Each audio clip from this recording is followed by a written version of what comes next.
Today, you guys will be able to learn what some of the most talented, competent, and knowledgeable guys in our industry think of it. Please welcome our experts, Thomas Petit, independent app growth consultant and the author of Mobile Adventures.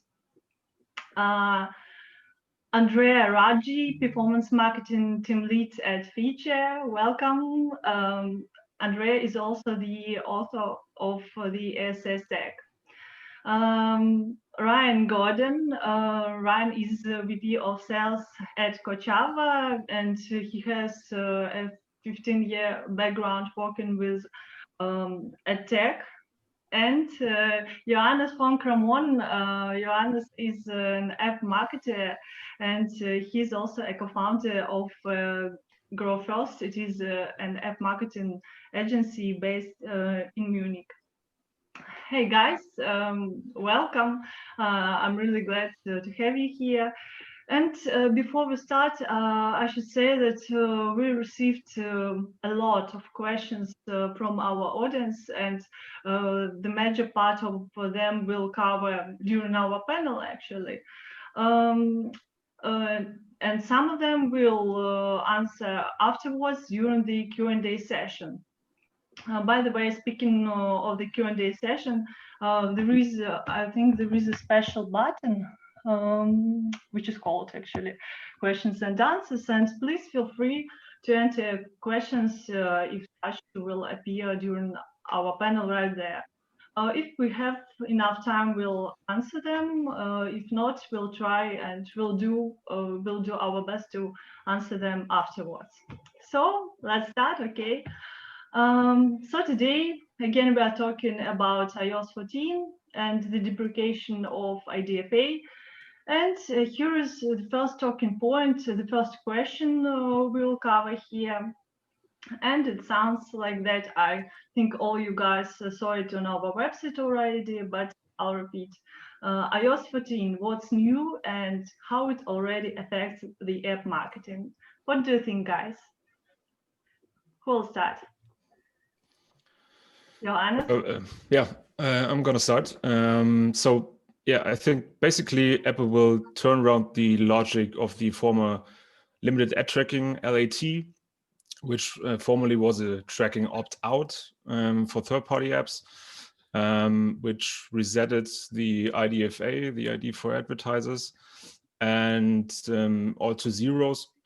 And this will become opt-in, and in some kind of it already is, because Apple already changed that you have to give this consent, but it's not enforced inside iOS 14 apps right now. But you have already the ability to ask users if you want to, but currently the opt-in is given for most users.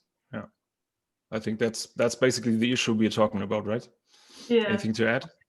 It's a good way to like explain where the problem is originated. What I noticed in my conversation on the topic is that this has an array of consequences, and like the main difficulty is splitting the big topic into this subtopic, because it sort of have consequences on how to request the opt-in, what will happen on remarketing, how do I manage self-attributed network, how do I manage open programmatic, and each and others I'm leaving on the table right now because we'll dig further. But I think for clarity, the best is when you talk about that broad topic is to, and what we will be doing today, like to sort of isolate one thing after another to tackle it, which helps get a little bit of clarity on it. Because a lot of the confusion is, oh, I'm lost because the consequences are so diverse that we're talking about everything and we end up talking about nothing. So I hope today we managed to get into this big, I mean,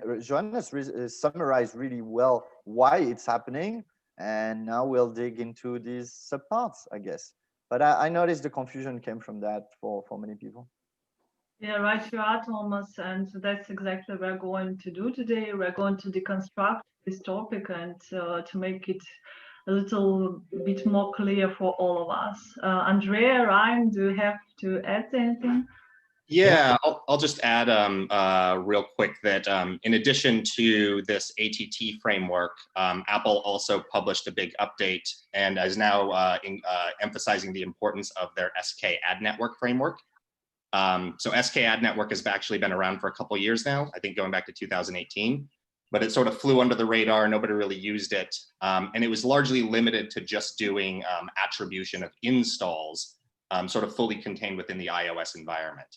But when they announced the ATT framework, they also did an update to SKAd, which is allowing for what they call a conversion value method to be included in this attribution. And what that meant then is that any advertiser that wants to use SKAd can actually now start tracking some type of engagement or post-install event and attributing that back to the marketing campaigns as well. Yeah, thank you. And Andrea? Yeah, and I definitely think this is a huge change in the industry, and many I think are still trying to get familiar. So I'm really excited to share what I know and discuss these hot topics with the guys. And just to talk about how marketers are still trying to get familiar with it. I've seen a chart the other day where almost 50% of the respondents were still not at all familiar with what these new frameworks are, and I think it is definitely the time to start get familiar with them and start testing them. And yeah, talking about the ATT or App Tracking Transparency Framework, which is I think one of the main subjects of iOS 14. Apple will require all different developers to consent for to track users and access their IDFAs, right? So basically looking into their devices identifiers. Yeah, thank you. So let's start. Like we said, we'll just go step by step to get some price, and the price is a greater understanding of what we should expect, and how all of us can prepare already right now. So the next point is IDFA preparations.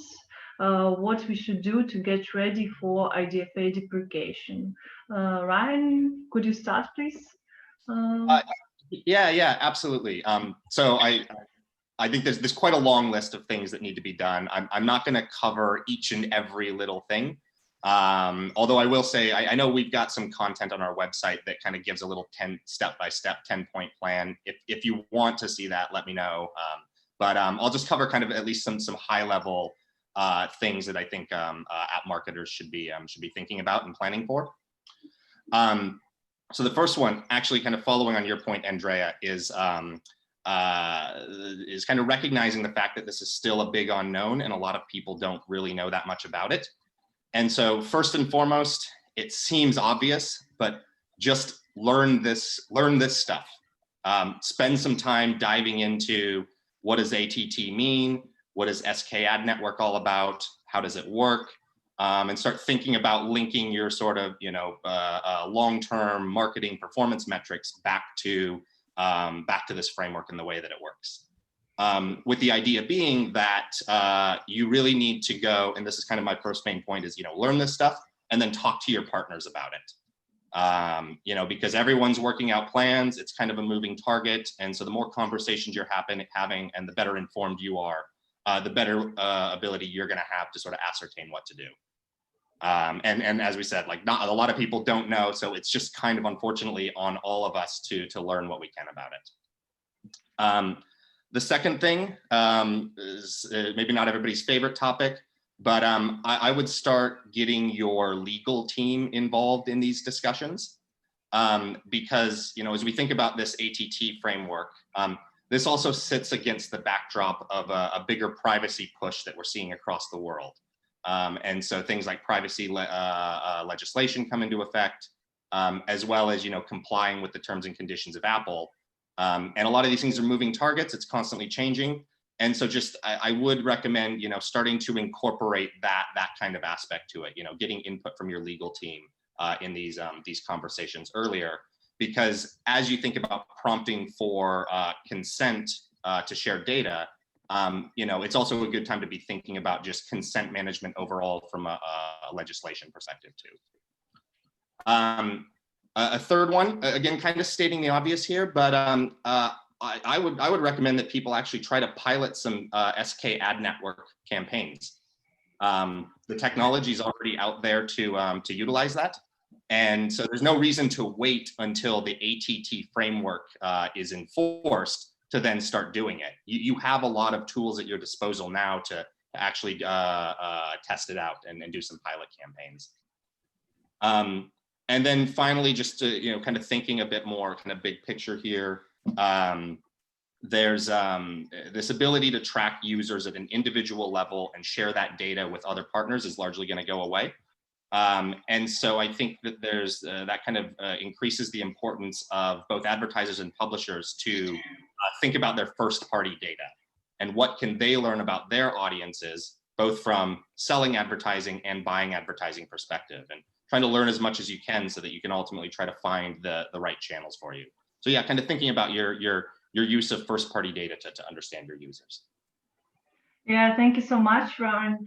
Thank you. Really, really insightful and points which really make sense for today. And let's proceed with the next point here. What IDFA deprecation is going to actually change for mobile publishers? We have more than 100 of participants here, so I think most of them are mobile publishers or represent mobile publishers. So I think it's really burning issue for them. So shall we start, guys? Thomas, Johannes, Andrea? Maybe I'll go back on the preparation. Ryan did a great job at where to start, and I think that was good. As we said, there are many points. I'm going to mention two of them, which initially, when I thought I was going to answer that, I thought I'm going to like the very first thing and the very last thing, and then there are things in the middle. But actually, Ryan beat me to the punch because there are things even before the one I was going to say. So yeah, learn, read, talk to your partners, definitely. Talk to your legal team. The one I wanted to mention here is everybody's jumping first on, okay, I'm going to need to require the consent. You actually don't need to require the consent. So for me, the first question is, I am going to operate with the ATT, which means I'm going to ask people to consent or not. And then I'm going to have a universe of people who consent and a universe of people who don't consent. And you have to deal with sort of these two kind of data set that will be hard to reconcile. And you can do things with one, you can do things with the other, they don't mix very well. But there is also a situation, and I believe most developers, they will end up requesting it and having this duality of data sets. But there are cases where you don't necessarily need to request the consent. And if you think about your onboarding and you're like, I'm already asking a lot of permission, maybe location, maybe push notification, maybe opt-in to email, maybe whatever, the GDPR, this, that, it sort of lowered the psyche of the onboarding, and adding another one is of course friction. You might want to do it because it's really beneficial for you. So you might want to do it, but there are a few cases where you actually won't necessarily have to request that consent. And an obvious example are Kids app. I think they're not going to even able to request it at all. So they have to live with only the non-consent population. But I'm also thinking like some developers who are not heavy on UA, don't monetize through ads, and actually don't really use the IDFA internally at the moment, they don't necessarily have to request it. And even beyond Facebook, because obviously they've got like a massive trove of first-party data, they initially said that they're not going to request it for the Galaxy or Facebook app. I have the feeling that at some point they might go back on this decision, but I mean, it's just to represent, it's not only because you're an indie not doing UA and selling ads that you don't have to request it. There are cases. And I think this decision of, do I request it or not, leads you to how you're going to build your data structure, your acquisition, your monetization. And it's a question that doesn't have a necessary answer of, yes, I need to consent. So sort of at the very beginning, which comes after obviously learning and talking to your legal team. So it's not the very first point. And I'll jump straight up to one point, which is once you decide to request it, maybe you're testing how you request it, and you make those tests Ryan mentioned about how does this data look. There's a big one here is how I'm going to manage this data compared to today. Is it linked to BI and so on? I think one that is really big and is important to prep right now instead of waiting for January is which conversion I'm going to use. So Ryan mentioned in the first iteration, like we only had install, which for most marketers is like just not enough to measure performance. So the Apple just updated it with the conversion value here just like 2 weeks ago, like crazy late. But anyway, there are limitations which we're going to go a little bit into those conversion value. What can I pass? Because it's not going to be the same as the postback that we're able to pass today. And here, if we look at the last maybe 2 or 3 years in user acquisition, it has become a lot more important to say, okay, what events do I have that are actually indicative of good retention, good monetization on the long term? And a lot of people have started to work on it. I think right now is a perfect moment to go back at this analysis and do more regression analysis on what are really good early drivers, what I call the magic events sometimes. What are really good early drivers that are indicative of very good long-term retention and monetization? Because the amount of events we're going to be able to pass is less than before. The timing in which we can pass them is going to be less than before. So I think here is a really good time to go back and say, what do I actually have? Like start thinking about what you will be able to pass and build this conversion value in this new way under SKAdNetwork, which is very different from the event we were managing under the MMP. And even if you don't implement them today, I think preparing by running this data analysis of what is a good indicator is something that it's better to do right now in December than to wait for January and suddenly, oh, what do I want to pass in there? And because then you're late. So this would be, there are other things, but this is something that you can already do right now to save yourself time for January. Yeah, thank you so much. Yeah, Andrea? Yeah, I think that those are great points. And also to touch upon what Thomas has just said, I think, you should really consider what to do with ATT. And it doesn't necessarily mean that you have to request for a IDFA consent. Maybe, your brand guidelines go against that. Maybe you're very privacy focused. So I think you should be thinking about your company and what you should be doing with that. And then you could eventually test several UX flows, see what makes sense for the users, maybe testing different ideas. You could perhaps try to prompt the ATT prompt right after at the beginning, or maybe after a happy moment, but make sure that you provide a reason why you're doing that. Why do you need the user's data, right? And you can then analyze what's best, what's working best, and then you can optimize the onboarding and user experience according to that.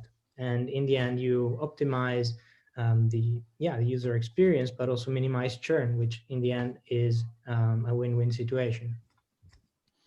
Yeah, true. I'm really with Thomas and Andrea on this point, because in all articles and panels and webinars about this topic, you always talk about gaming and e-commerce, all those very common verticals and big spenders in user acquisition. But I think this misses a lot of publishers who are in between that or outside even of these categories.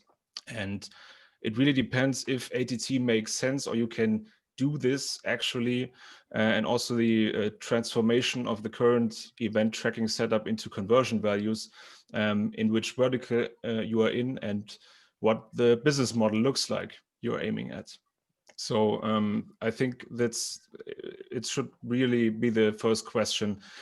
Is this at all affecting me? And I personally would start one step further and ask myself, how important is iOS traffic to my app in the first place? Because maybe it can be a good idea to shift some budgets to maybe Android, maybe web traffic, at least in the first couple of months, to do a little bit more live environment focused testing, which I believe will be a little bit different if all those changes will be enforced than everything we're seeing right now, because 2020 is like a crazy year with COVID-19.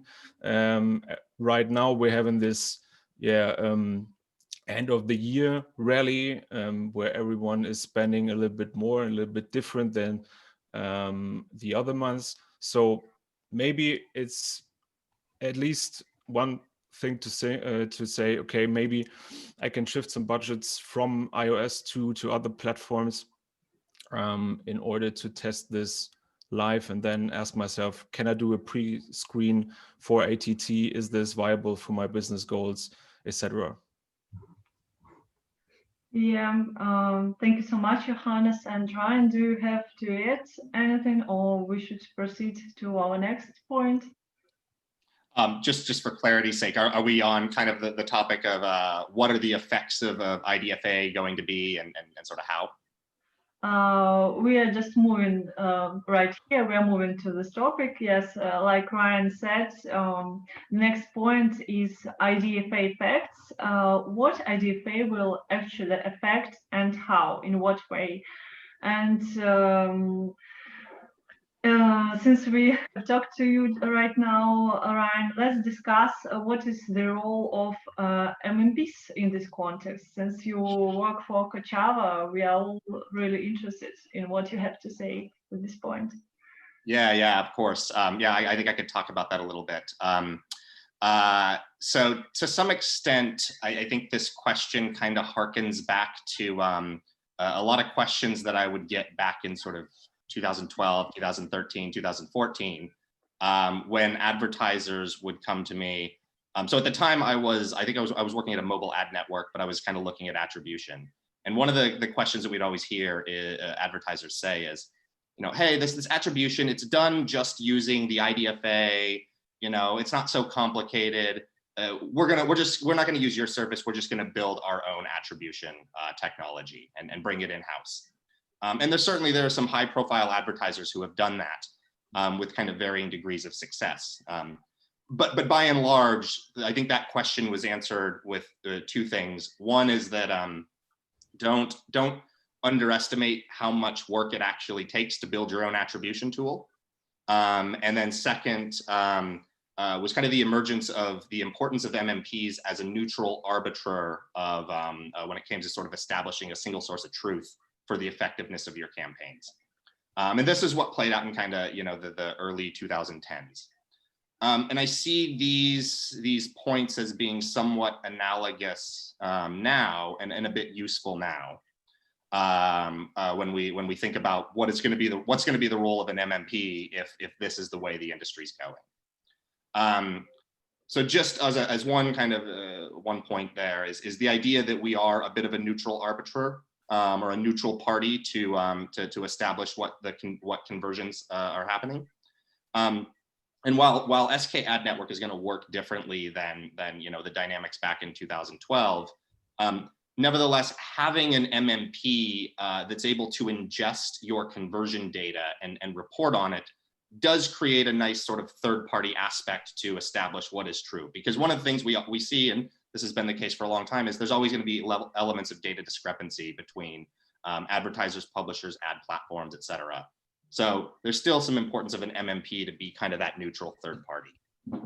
But I think the more salient point now is more around the idea of not underestimating just how much work it will take to implement the SKAdNetwork framework, both in terms of development and infrastructure, but also thinking about this sort of conversion value issue with SKAd. So, like I said, as you're sort of thinking about this, I mean, obviously SKAdNetwork gives the ability for an advertiser to do conversion-based tracking on their ad campaigns on iOS without using an MMP.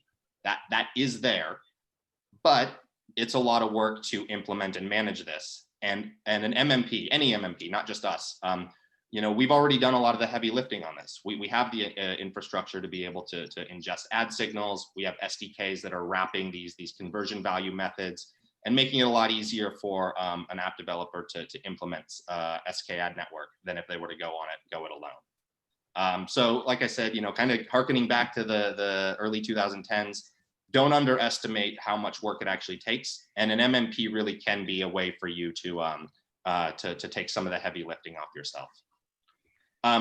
There's a third point on this, and that is, this is really related to the conversion value method that everybody here has touched upon. And it's basically, to kind of dive into the details a little bit, with this conversion value method, you know, as we said, this is what allows you to track in-app events and attribute those back to your marketing campaigns. But the way it works now is basically you as the advertiser, you get to pass one numeric value in this conversion value post back. It's a number between 0 and 63. So you've kind of got these different options to pass that. And you could go and map that to individual in-app events that you're tracking and just kind of have a one-to-one connection there and do it all yourself and develop it. But if you do that, then and you make any changes to it, you're going to have to go and update that and re-release your app.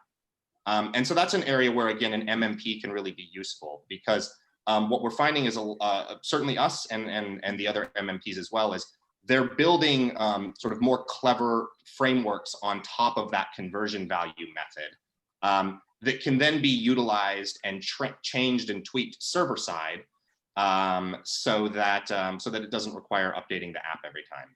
So again, kind of thinking about what's the role of an MMP here.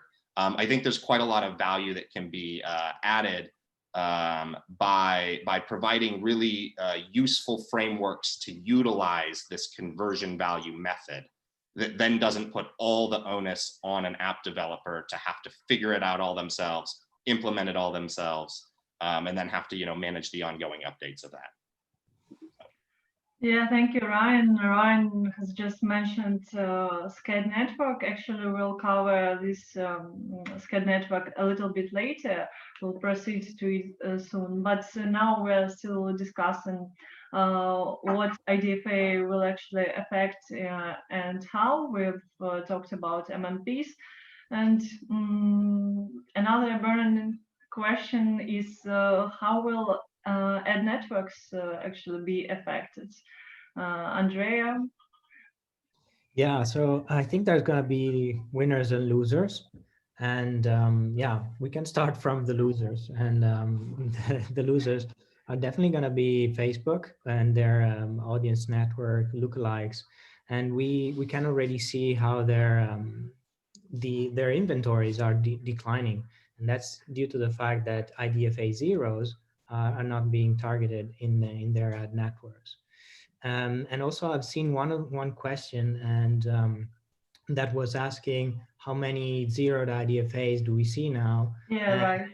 As of October, that was 34%, and that's also going up. So we can expect that to be increasing over time. Also, I've seen some other stats the other day. Around 50% of iOS users are on iOS 14. In October, in November, those are already 70%. So all these developments are definitely impacting the ad networks ecosystem. And, you know, Facebook shrinking inventories, CPMs go up, more competition, and that's, you know, not a very ideal situation for them.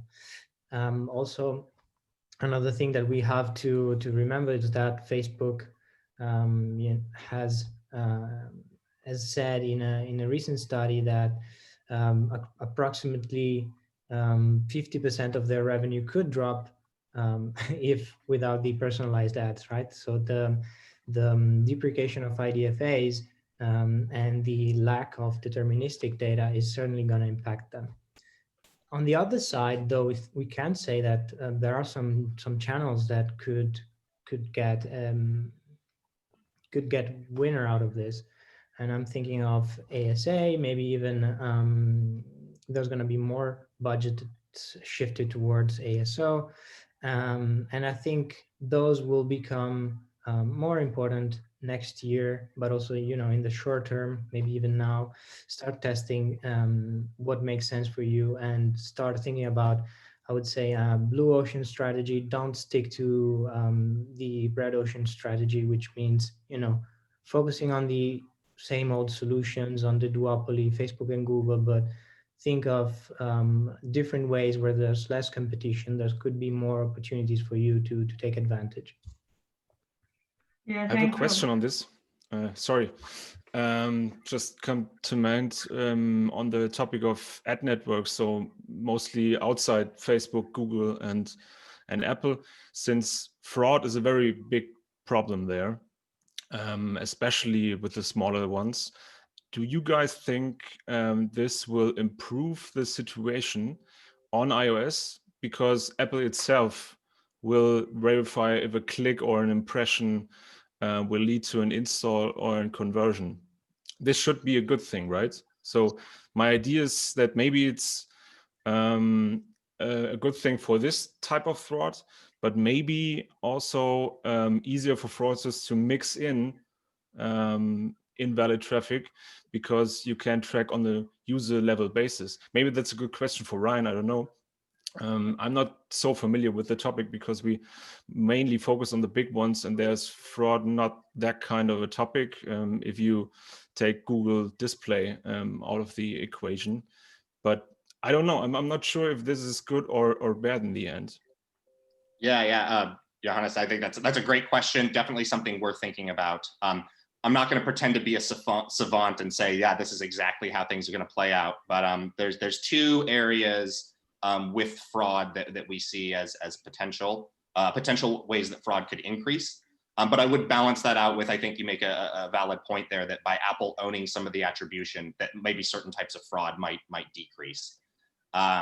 So two areas that we're kind of on the lookout for is that one is that with the ATT framework coming into effect, IDFA going away, we think that the importance of more probabilistic forms of attribution might become more important. And with that comes a lot of potential to increase fraud. So, for example, you hear like the idea of click flooding, which are, different types of servers that'll create a bunch of bogus clicks in order to try to kind of increase the likelihood that some installs might be misattributed to those in more sort of probabilistic attribution environments. So that's one area, is just kind of the overall increased importance of probabilistic attribution means that certain types of fraudulent click traffic might come about because they're trying to kind of win an attribution there in a fraudulent way. The second one is, sorry,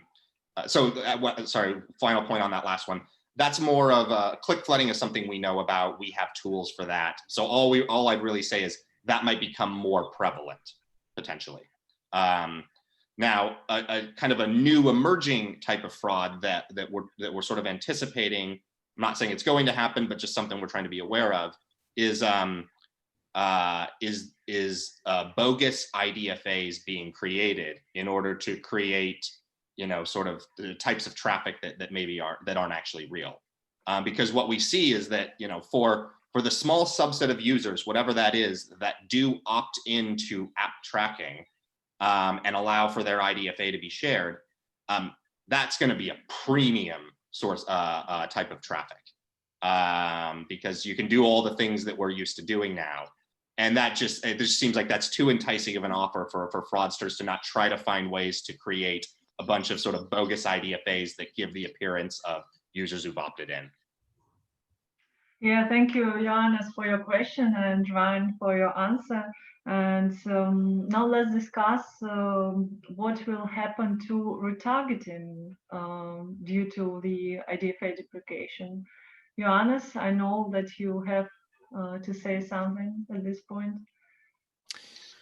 Yeah, it might be a little bit early to say this, but in my opinion, retargeting as we know it right now, and mostly this is the e-commerce context where you see an ad with content you saw in the app, like a shoe or a dress or whatever you were browsing, and then retargeting ad is saying, hey, this is 30% off.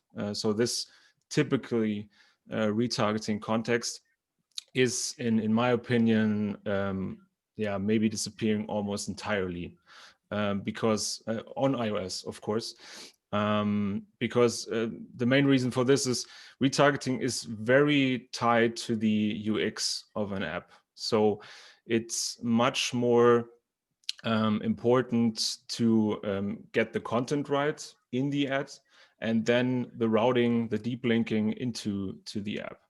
And this is a thing which isn't very easy to implement these days without all these IDFA changes, and yeah, will probably be more or less impossible without user level data. So my belief is retargeting will go away over time on iOS in this typical context. I mean, you could always retarget users just on a higher level and say, okay, we're targeting users who installed the app and did anything with it, and say, okay, come back to the app.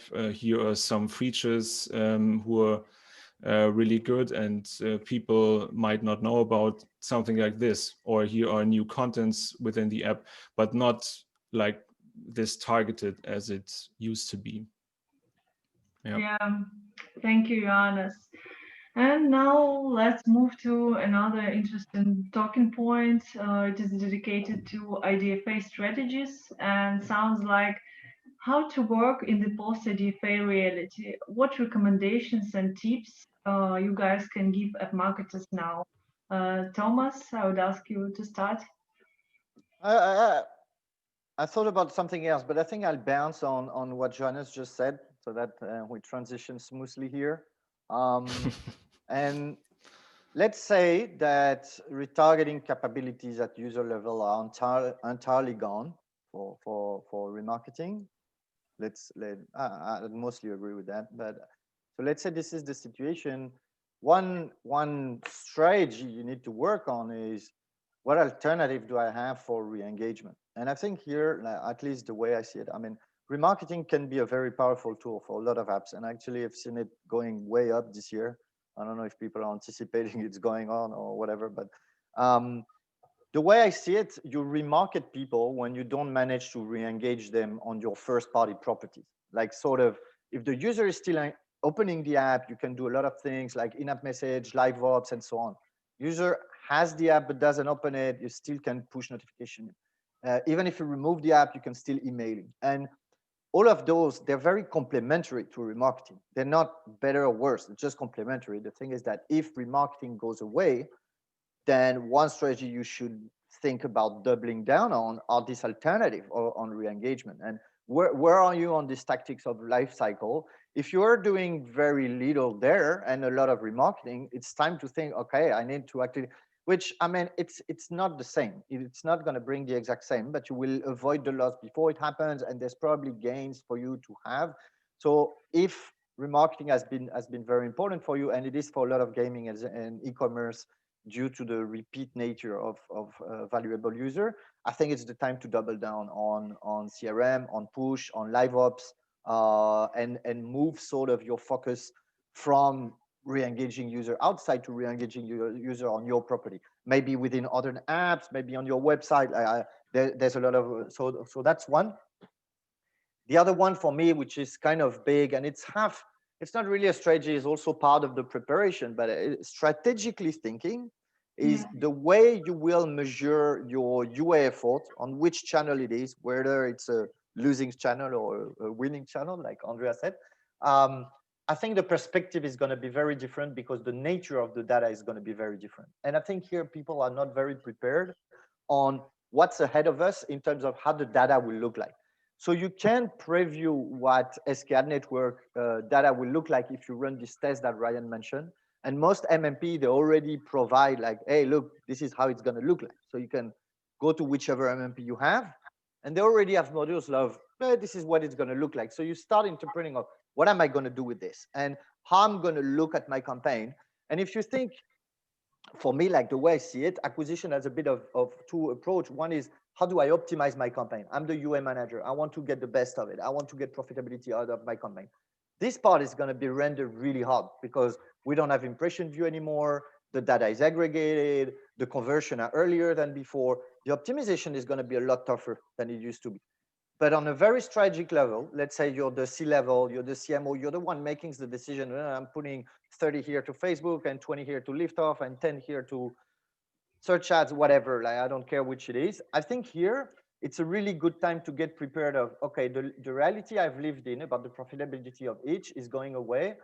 I need to understand better which is working and not. And I think here it can only be done by the combination of what I'm looking at the campaign. So mostly through SKAdNetwork, partly through possible extrapolation from the IDFA cohort. And a topic that has become really big before this enforcement is coming is starting measure more incrementality, which is basically, are these really extra user or the user I would have had regardless, which has grown. And if I look back in over the years, forgetting about iOS 14 for a second, you would go back 6-7 years ago and people were like, everything is on CPI. I'm getting install. And well, I mean, it was so cheap, it didn't matter because it worked. And then marketer got smarter. They start moving to events and measuring CPA. And then we moved down to like ROAS. I need profits on this. I need return. And for a lot of people, ROAS has been like return on ad spend has been sort of the end of the line. I've moved from install to event to ROAS. I'm good. I'm doing, and I think it's just not the end road here. And sort of after ROAS, usually people start looking at payback period. Like it's great to make a return on it, but if it's going to take 4 years, there is a price to pay on that. So usually after ROAS, people start looking at payback period. And I think incrementality is the one that came before. And the smart marketers already moved there by nature this year. But I think this push about changing attribution is going to wake up a lot of people on, it's going to create a lot of difficulty on optimization, but it's going to open the eyes of a lot of people on what is the actual effect of my paid operation. And I think it's a sort of a bad, even generating a good thing, that we're going to have to rethink about that and be a lot more strategic about where we, I call it, place our bets and how I make this. And some channels, they've been partly cannibalizing a lot of other activities, and they look good when you look at it on deterministic. Typically search, because it's at the very end of the road here and it's been affected by other things. But I don't mean that search is bad. It's just you have to look at it through the lens of multi-channel. I mean, today, if you're operating at a certain scale, the same user, they're on TikTok, they're on Instagram, they look in the store, they're also playing other games and they see you on programmatic, and how all of this is working together. And I think here, the fact that our data is going to be less precise is going to force us to think a lot more strategically, which I admit tactically is going to be a nightmare, but strategically it might be a good thing. Yeah, great. Thank you so much, Thomas. I think that really makes a lot of sense to think out of the box and think strategically. And if we are limited in something, to move on and do our best to utilize some other channels. And do you guys have something to add here, or we shall move on to our next point? Okay. Yeah. I'd just probably add one thing, and that is that, yeah, because of the lack of deterministic attribution, I think that if your business model relies on kind of identifying whales who spend a lot on IAP, that's going to be a lot more difficult. And so, yeah, the knock-on effect of that is almost like a strategic rethink of business models as well, because it's not going to be so easy to just go and kind of carve out the exact segment of inventory that you want and go after it.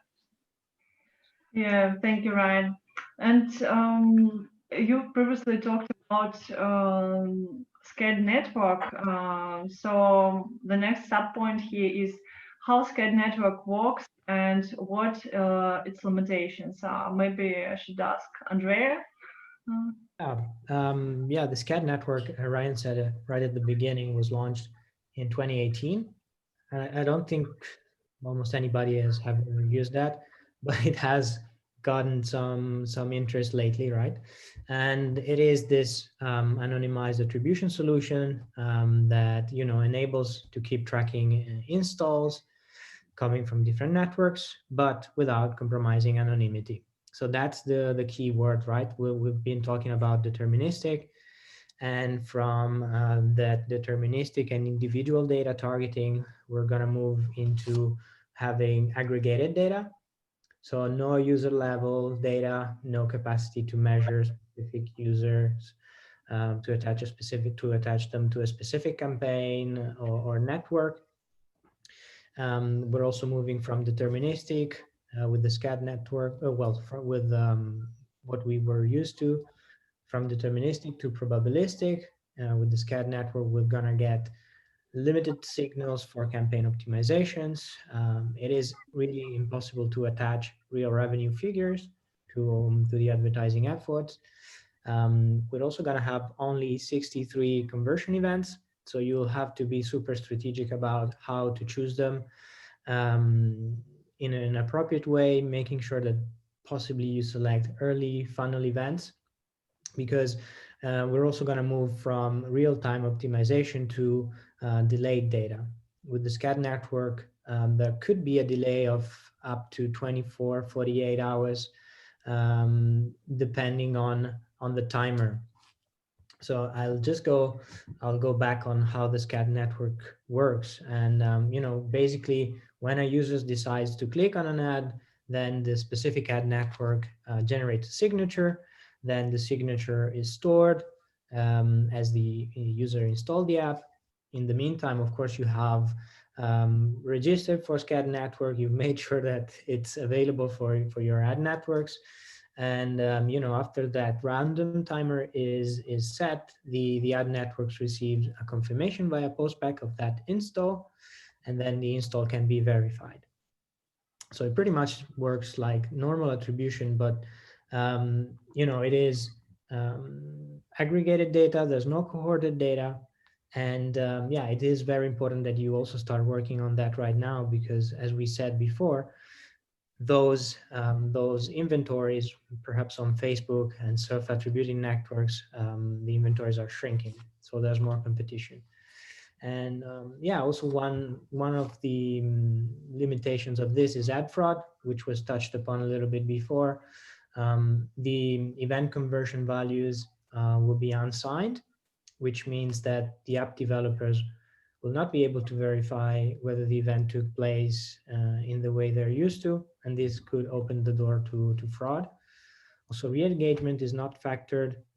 Thomas mentioned that there's also not going to be any impression attribution. The SKAdNetwork does not support deep linking, and also, yeah, there's these are just a couple of limitations that now I can recall of, but it's going to be a very different ball game, and you know, it's going to be we need to become more strategic, start thinking out of the box, and if you get there before your competitors, you can certainly take advantage from major return on ad spend and even better performance. Yeah, thank you so much, Andrea. And now let's discuss IDFA deprecation in the context of Apple search ads. What does this change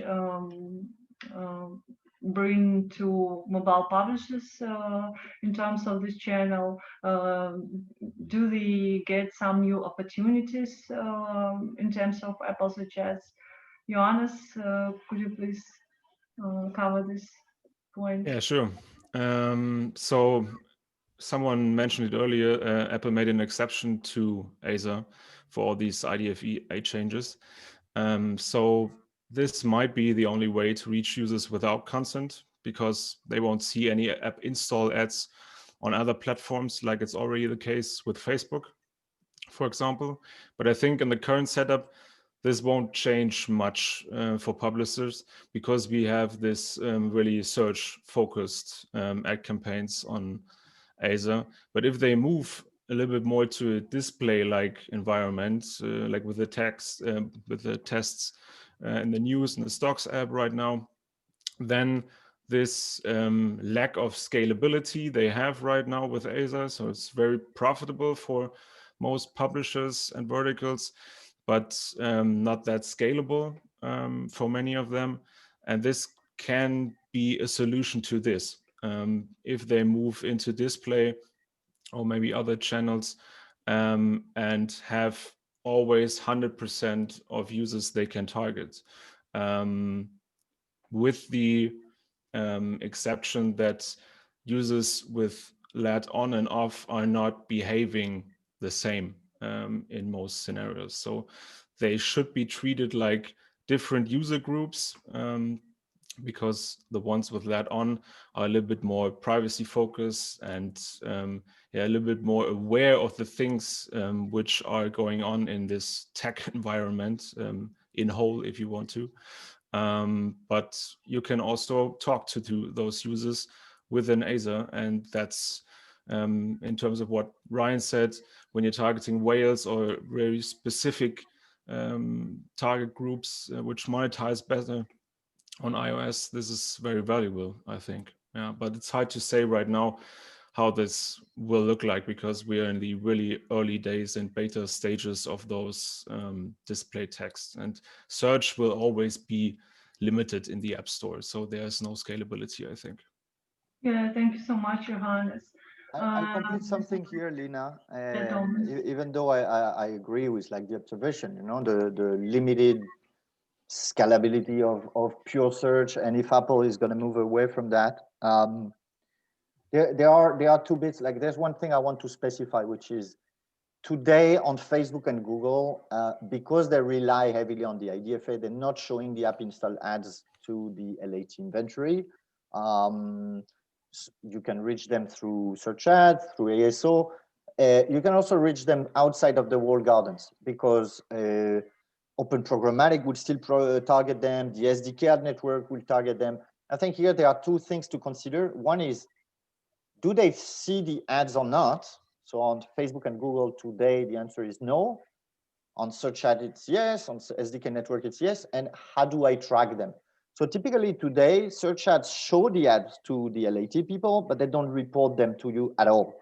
Facebook and Google don't show the app install ads to these people. On SKAdNetwork and Programmatic, they show the ads and they track it through fingerprinting.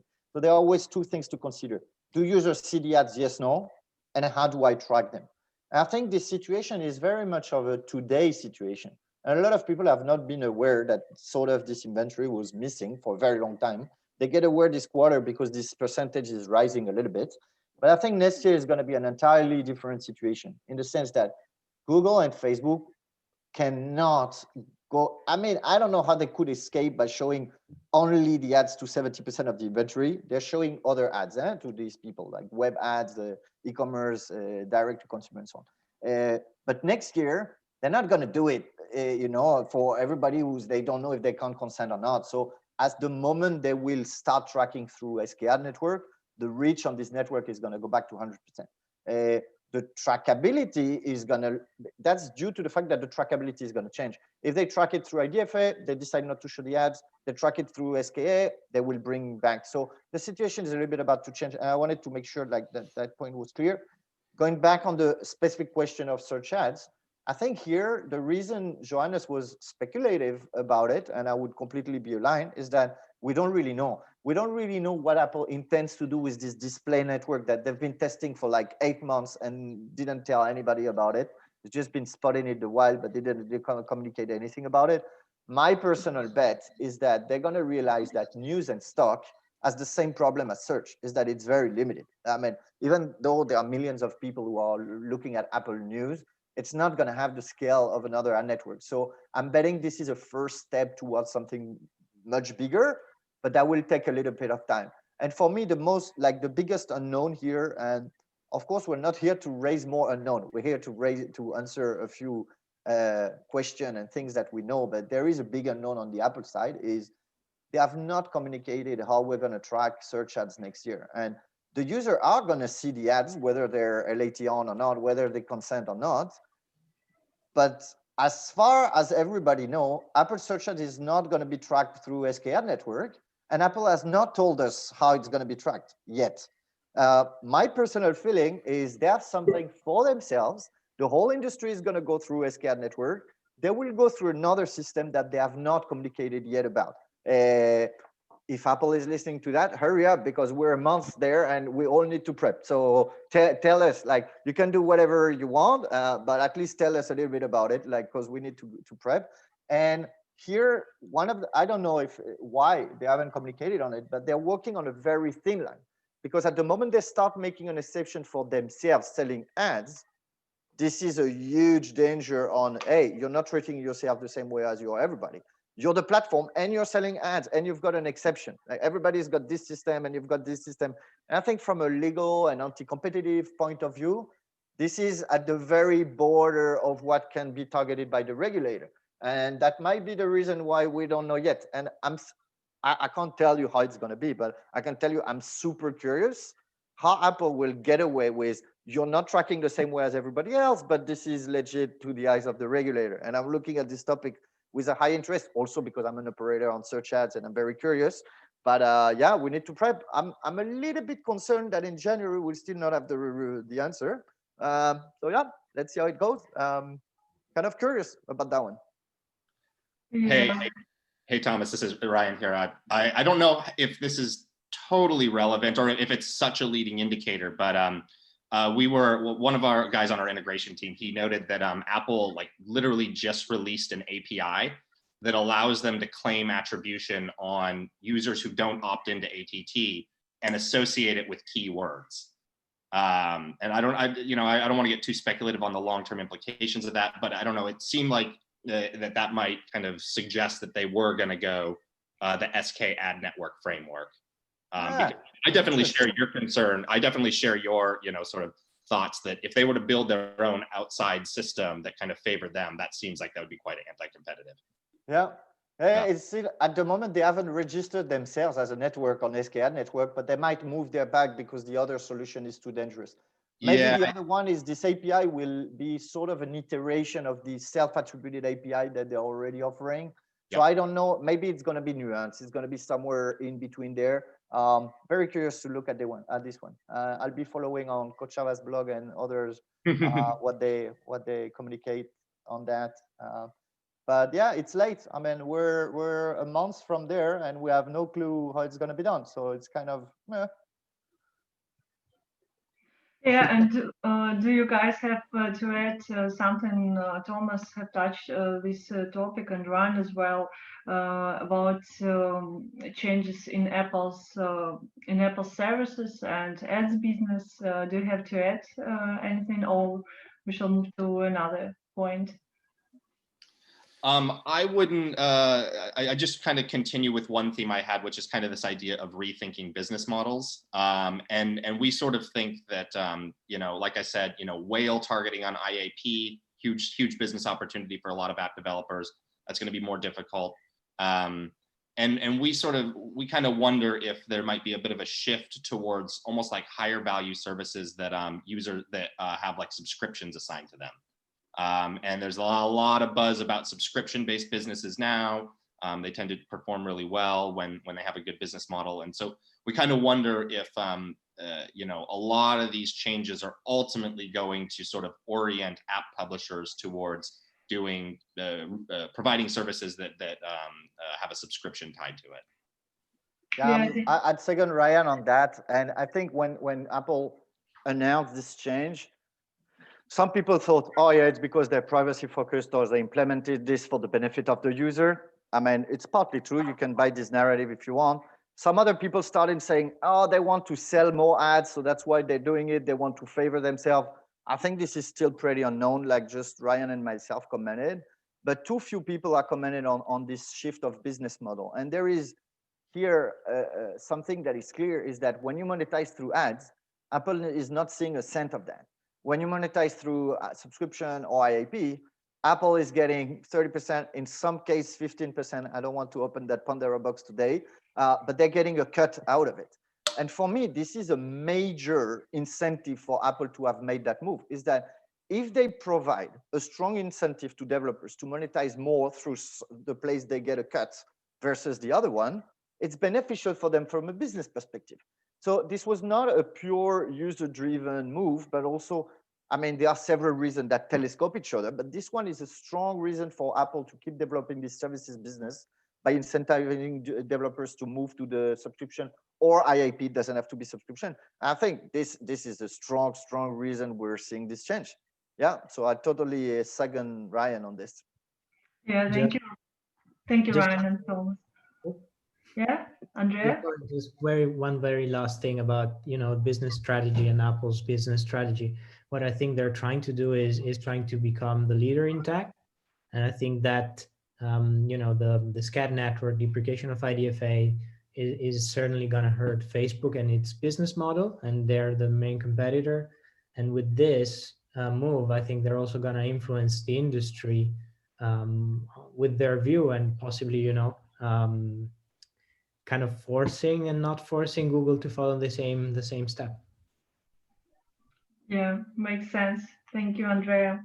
And now let's finally discuss how we can utilize ASO, App Store optimization, to mitigate the consequences we get after the IDFA deprecation. If ASO is actually capable of mitigating these consequences. What do you think, Andrea? And can we do something more to our App Store visual assets, for example, to decrease CPA and to get win-win situation in this case? Yeah, what I think the steps towards ASO will be, more companies will be going towards that direction. Not only, you know, diverting from the duopoly, Facebook, Google, and budgets will be distributed more evenly. At least this is what I think. And ASO could actually be one beneficiary of this, you know, if this really happens. However, I do not think that ASO is actually the silver bullet that could mitigate the consequences of IDFA deprecation. I do think that, you know, there's going to be more budgets and more attention to that. So there's probably going to be more activities on ASO. Maybe, you know, as you said, as those budgets start to shift toward ASO, we might see an increase in testing in new assets in the App Store. I don't really think or foresee new approaches to testing methods per se. But, you know, if indeed there will be less emphasis on UA, then it will be more important to stand out from the crowd, that, you know, creatives will become more prominent, will be trying to test different value propositions, different tests, A/B testing, of course, will be adopted.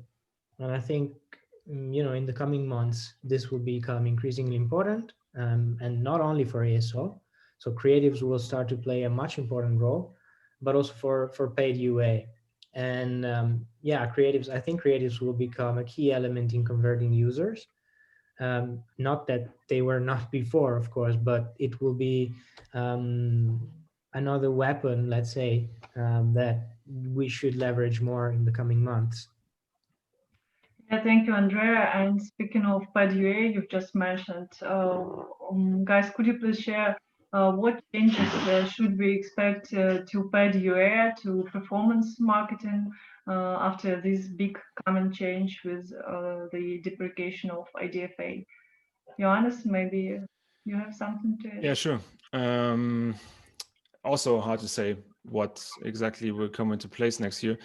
But as I thought about yesterday in preparation of this panel, I thought maybe iOS is a little bit going away from the very strong, like Thomas mentioned, ROAS focus we have today, and was CPA and CPI before, a little bit going away from this, more to awareness and a branding oriented campaign structure. So because of the lack of tracking and the high costs we have within this, if we lack targeting users specifically on the user level, maybe it's a little bit more beneficial to say, okay, we're going to the upper funnel and targeting users on maybe reach, impression, interaction rate, something like this, to talk to these users on this level and with other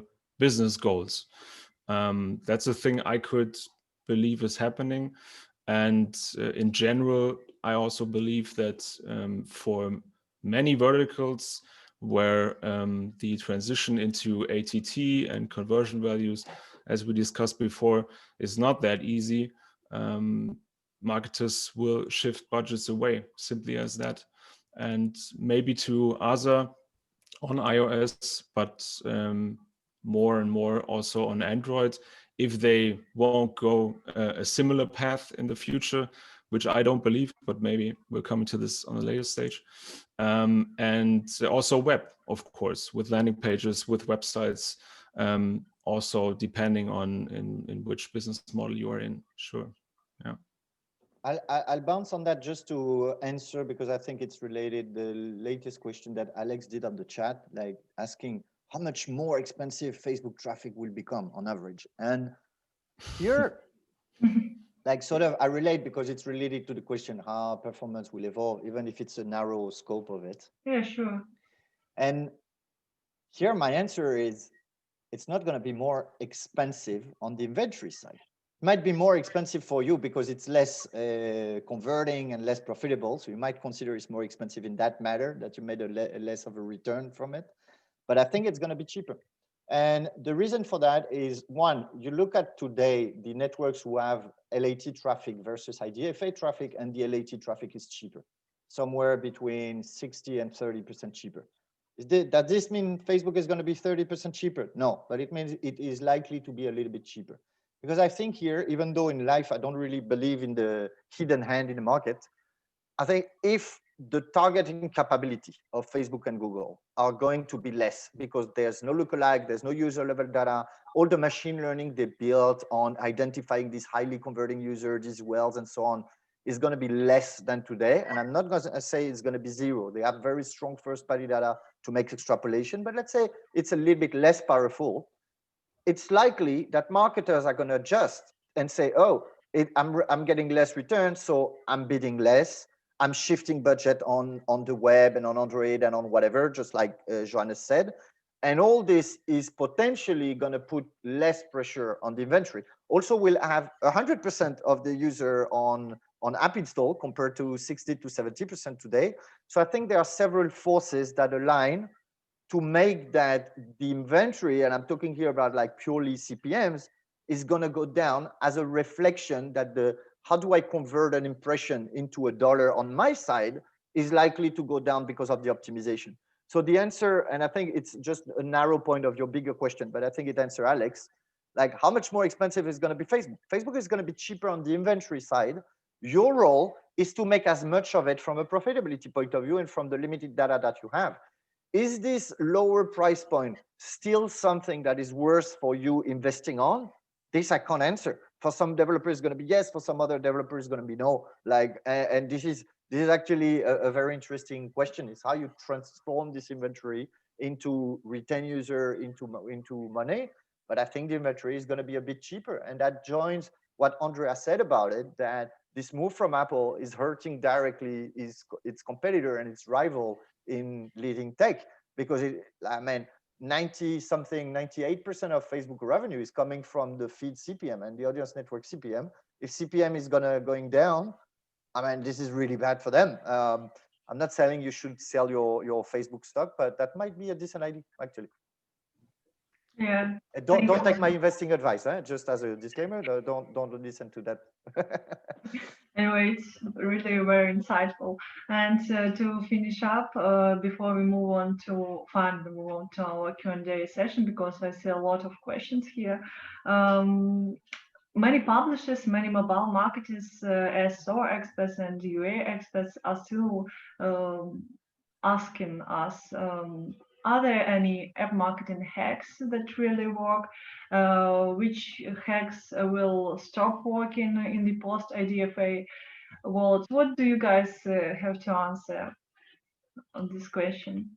I might jump on that initially, just because I've got something that kind of dovetails off what Thomas said. But it's one of the things that we're thinking about a lot is really the heightened importance of first-party data.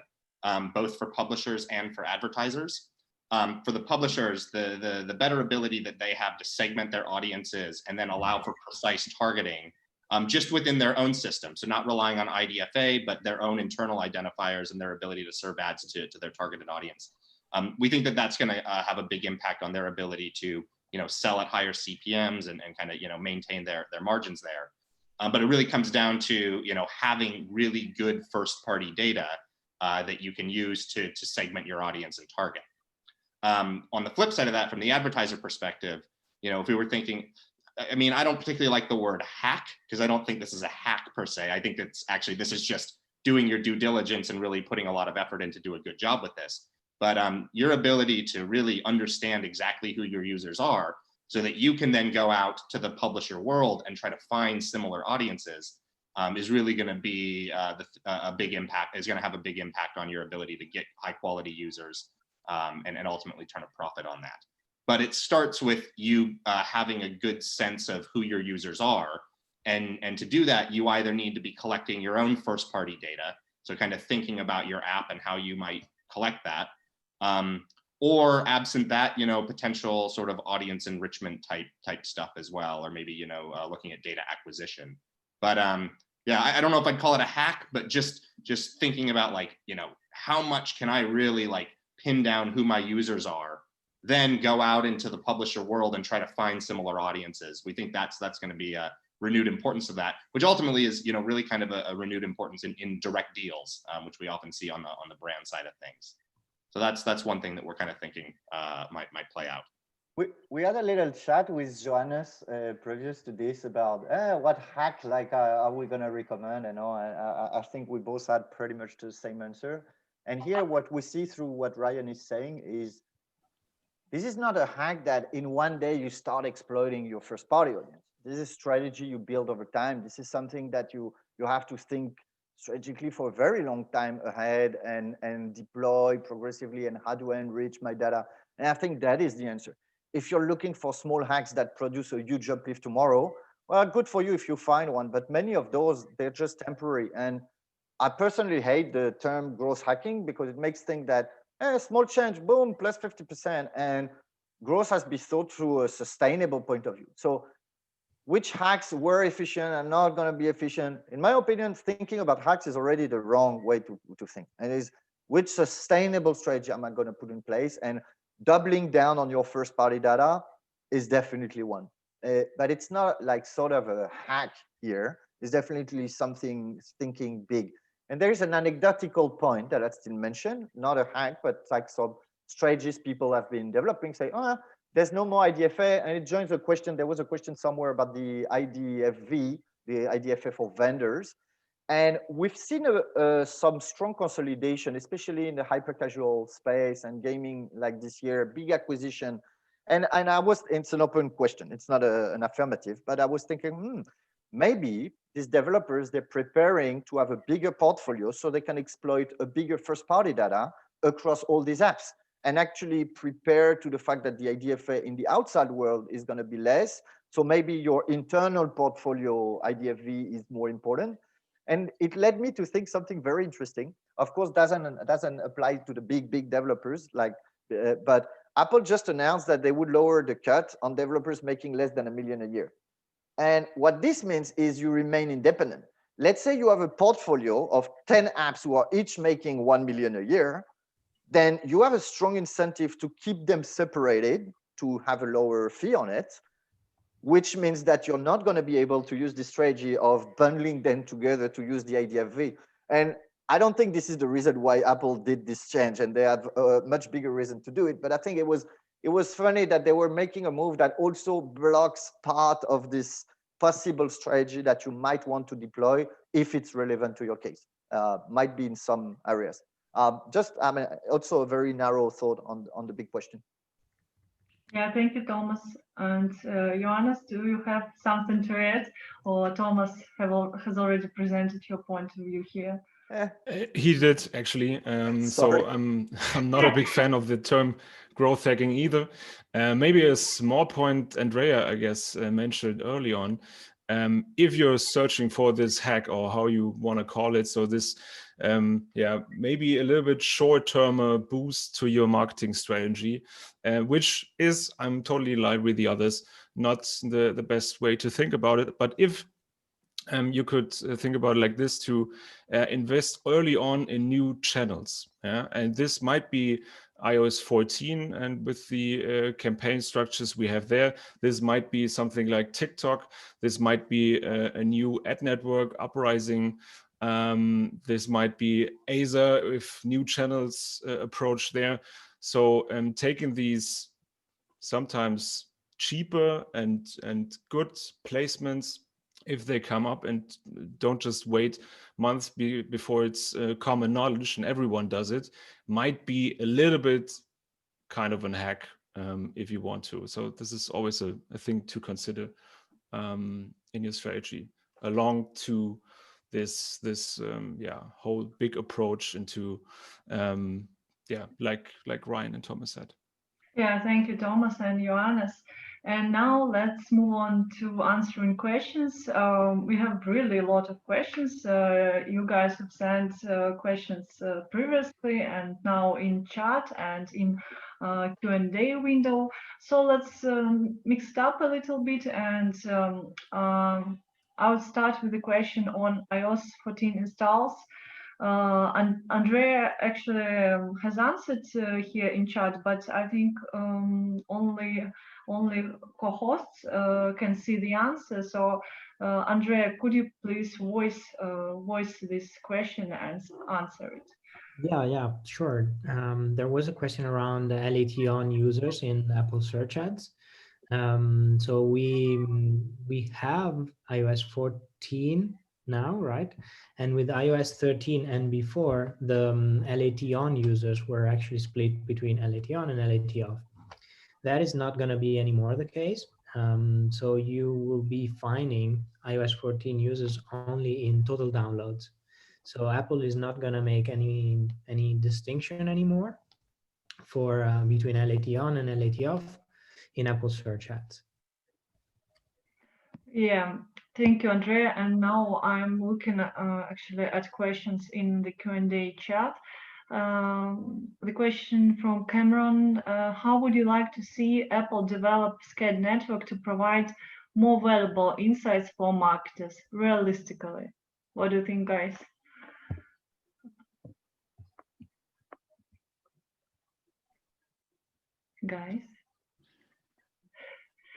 So this is a tough question to answer.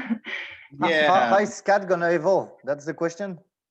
The question is How is SKAd gonna evolve? I'll put. How would you like to see it evolve? It's more of a wish list than something that I think is gonna happen.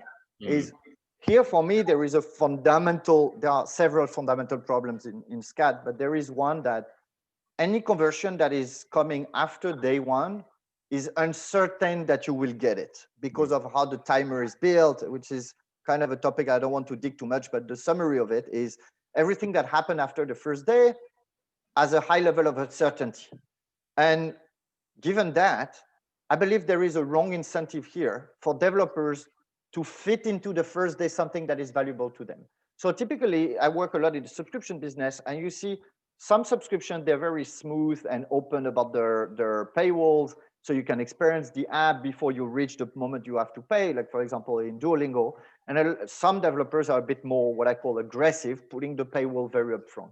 And I think this change in SKAd is going to push developers to adopt more of the aggressive monetization strategy, which eventually is not great for the user. It's not necessarily great for Apple either to have this particular user experience. And I think here is a big problem of providing an incentive to developers to be aggressive. And so on my wish list for SKAd is please extend a little bit the window of time in which we can get the post back and this conversion value, because it's in the interest of us to measure better the action we do, but it's also in the interest of users so that we're not incentivized to put them day one, you need to pay. And if you don't pay, you're worth zero for me. And I think this is like a bad consequence of how SKAd is built. And I seriously hope that Apple is gonna make an iteration on this timer thing that is actually quite complicated to embrace. Yeah, thank you, Thomas. Amazing conversation. Thank you, guys. It is very helpful. Thank you, Hannah. And I see another interesting question. I think we haven't covered it yet. Is fingerprinting 100% off the table now for MMPs and DSPs to drive machine learning and attribution? I might actually dive on that one because that's something we're thinking about here. Fingerprinting, which we're now referring to as the F word. This is a big unknown, to be honest. And it's actually not yet clear whether or not what we're starting to call probabilistic attribution is actually going to fall within the ATT framework or not. So to some extent, it's still kind of TBD on where that goes. But I suppose just at a personal level, and again, sort of thinking this is a bit speculative, but I struggle to see how probabilistic attribution is going to go away entirely, because there are some big channels, even on iOS, that rely on that. And the big one is mobile web, where you've got, I know that's a bit outside of the performance marketing world, but there's still lots of brand advertisers doing mobile web campaigns, and they might want some type of conversion tracking. And so, it's just kind of thinking about the implications of actually doing away with probabilistic attribution. I just think that it would totally destroy some big segments of the advertising landscape that would actually impact Apple as well. So I don't want to say it's not going to happen. It's something that's kind of changing as we speak. But I don't know. There would be some huge implications if they did away with that entirely. Yeah, thank you so much, Ryan. And now I will voice some questions that we got when our audience registered for our event. And the first one is, are advertisers going to bid lower on non-IDFA traffic, or will the market adjust, seen as opt-in rates are likely to be quite low across the board? If anyone else is doing some testing, what are the opt-in rates you are seeing? Johannes? I think Thomas answered this question right before, right? Sure. So I I'm partly with him. answered it, partly, but there's more color to it. Go. So I'm with Thomas. I also believe that traffic might be cheaper on Facebook, a little bit depending on if they are able to sell it elsewhere. So and this will be hard if we are going to see non-IDFA users like 70 or 80%. So I think then they are not able to sell it on the web or e-commerce or all that kind of stuff. So yeah, traffic might be lower because people are spending less due to lower conversion rates and lower ROS on it. And also Facebook and other networks have to react on this because this inventory will not be sold if they gonna lower prices. That's my opinion, but it's really broad because like with most things today, we don't really know, to be honest. Yeah, thank you. And Andrea, could you answer the next question? Arseny has added it. Could you please comment on this one? If I get rid of let-on users using some of the targeting settings, say how iOS 14 installs will look like. Are there going to be iOS 14 let-off users only? Yeah, so I wouldn't suggest that you get rid of LAT-on users, because you would get rid of a valuable piece of inventory. So I would suggest that you keep targeting them. Some people argue that those are even more valuable than LAT-off users. And in regard to the second question, how iOS installs will look like. Well, in Apple search ads right now, those installs are undifferentiated, and those are being attributed in your total downloads column. You can actually, if you subtract the LAT off and on downloads from the total downloads column, you can even calculate how many iOS 14 users you're actually acquiring right now. Yeah, thank you, Andrea. And now another question we received previously. Thomas, it's really an extensive question about Google. There is a link to Google. Google is saying here, key point, if you decide to include app tracking transparency in your app, you can use the user messaging platform SDK to trigger an IDFA explainer, giving users some context of why you are asking for this permission. Be aware that the usage of the UMP SDK affects all users of your app. What I'm understanding with this is app can still get IDFA with user's permission, but at many places I have read that IDFA is completely gone. I'm confused. Thomas, could you please clear it the up? IDFA is not completely gone. It's gone as the standard for attribution. And the new reality is going to be that there is a world, like there is a cohort and universe with the IDFA, which is the one you will need to request the consent from now on. Like before, users were coming in, you're just pulling the IDFA. A few people didn't have one. That's life. In the future, by default, you don't have it, but you can request it. This is what the ATT framework is doing, like Johannes explained at the very beginning. And we mentioned you might want to ask for the consent or you may not. If you don't, the IDFA is gone for you entirely. If you don't request like the consent. You may want to request the consent in some case. And here you have to read under the line of Google's documentation. What Google is trying to do is push onto you the request, and force a lot of developers to request the consent so that they will keep feeding the machine learning, which means the optimization will still happen partly because they will extrapolate from the part of the inventory that has given the consent, and they will be able to maintain the current product that they have. So if developers don't request IDF a lot and IDFA is gone for them, it gives Google less data point to actually push to actually exploit this data the same way they were before. So is the IDFA completely gone? No, unless you decide to not request the consent because you don't need it. If you're spending a lot of money on Google UAC, my understanding of that is Google is gonna extrapolate from this cohort. So you have a big interest in requesting the IDFA, providing this data for Google so that the optimization keeps happening. This is speculative because one, I'm reading between the lines, and two, the new Google product that is going through SKA is not entirely released at the moment.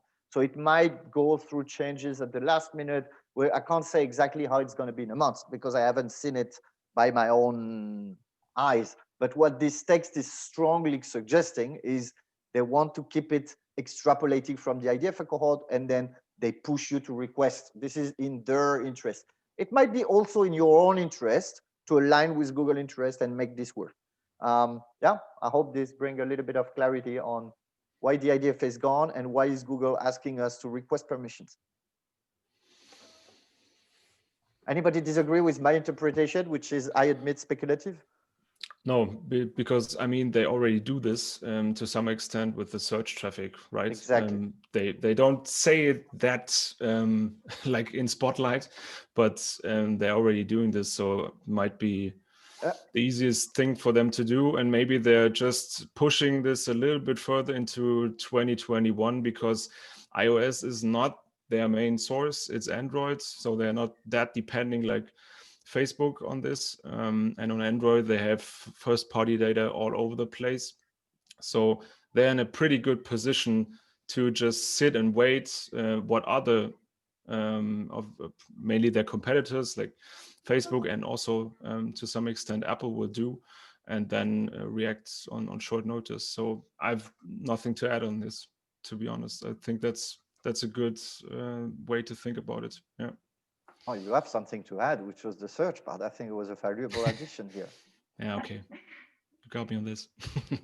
Yeah, thank you, guys. We really have thousands of questions and we are limited in time, so maybe we should choose just one question and answer it. For example, we have partially covered this topic, but this is a very specific question. How would you calculate adjusted metrics for post-install events, CPAs and ROAS?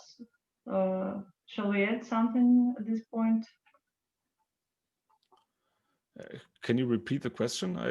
How would you calculate adjusted metrics for post-install events, CPAs, and return on ad spend? This depends a lot on how you're mapping your conversion value in SK. Let's say you have a main event that you're gearing to, maybe starting a trial, or maybe completing the first level, the tutorial, or maybe doing a first purchase. You are able to pass this, the conversion value through SKAdNetwork, and then you are somehow capable to measure your CPA. There are a few nuances here. One is Apple mechanics to attribute is different to the one you have before. So the CPA, they're not the equivalent. We mentioned that there is this 1 day limitation. So it's only the first day, and you might want to extrapolate what is the first day conversion compared to the all-time conversion you had before. There is the limitation that before we were included the view through conversion, like impression view attribution, and here we're not. So it's kind of, you do have a CPA, but you need to make a bunch of extrapolation to be able to compare it as before. And I think here is just, we're going to have a new reality. There's going to be a new number. And a lot of the work is just going to figure out what is my new target. I used to have a target CPA of $20. What it is going to be in January, I can't tell you. You need to map out how much is impression view, how much is everything after the day one, is this event exactly the same, and so on and so on. And that's why I pushed at the beginning to run new regression analysis to determine if the event you're using today is actually necessarily the one you're going to use tomorrow.